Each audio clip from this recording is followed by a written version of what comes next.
We begin in Venezuela. Nicolas Maduro, the besieged president of that country, is proposing early congressional elections now to end the political crisis in his country. Now, it would not include a presidential race. Only parliamentarians would be on the ballot. Many members of that National Assembly are behind the current push to drive Nicolas Maduro out of power. Now, this is how the streets of the capital Caracas look today. Hundreds of thousands of people are jamming the streets, calling for Maduro to resign. They're supporters of Juan Guaido, the president of the National Assembly, who declared himself interim president. And there are signs that the country's military is beginning to back away from Maduro. Freelance reporter Cody Whittle is in Caracas with more on Maduro's proposal for congressional elections.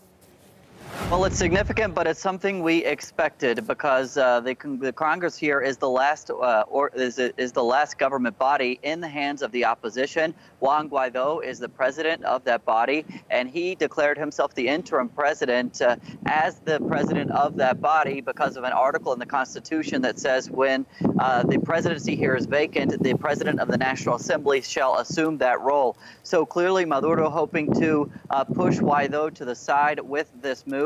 And we can probably expect the National Constituent Assembly, another legislative body created just to give Maduro a pro-government legislative body, would probably be dissolved after this move to hold new parliamentary elections.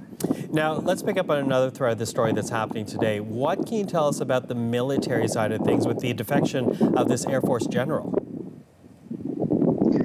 Right, that was also very significant today because it was the first general here in Caracas, in Venezuela, that we've seen who has defected from Maduro. That video that was posted on social media went viral this morning. Everyone was talking about that. Meanwhile, accounts linked to the armed forces here were calling him a traitor online. But it's the first time we've seen a top general here in Venezuela defect. We have seen Venezuela's top diplomat, military diplomat in Washington already defected last week. We've seen consulates around the world defecting against Maduro. But here in the country, that's the highest position that has defected so far against Maduro.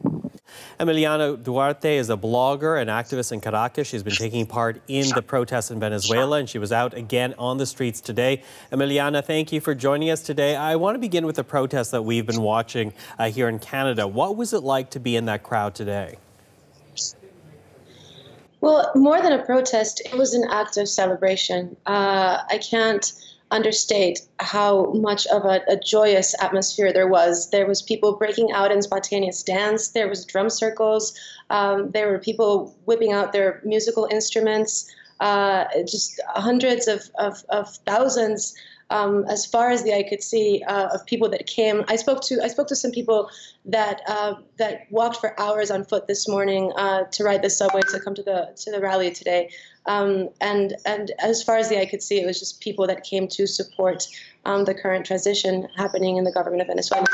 So thousands and thousands of people coming out, as you say, and you describe it as a celebration. But, you know, up against that is Nicolas Maduro. He says that he still intends to stay in power. He's held he's right now still has the backing of the military. Are you confident that change will actually happen here? Well, the affirmation of this transitional government has gone through gradual steps. Juan Guaido, in his speech today, announced the next steps, which are the conforming of a coalition of countries in the international community that will procure and help to bring humanitarian aid to Venezuela. He spoke about 300,000 Venezuelans that are at risk of dying from malnutrition, who are going to be the priority. This is the second, the third step, excuse me, in a series of steps that have been taken since Guaido took the oath of office as president last week. The first of which was to secure Venezuelan assets abroad in the United States and to prevent them from being looted or taken away through corruption. And he announced steps this week to try to do the same in Europe. So everything seems to be a gradual affirmation of the transitional government. And of course, this new call for humanitarian aid ups the ante in Guaido's challenge to the military, whom he has called upon to not only side with the Venezuelan people, but also to allow for this humanitarian aid to come into Venezuela. It's important to know that there have been numerous offers of humanitarian aid over the past few years to Venezuela from several organizations, international organizations and countries, and Maduro's government has systematically blocked these offers from entering Venezuela. Mm-hmm.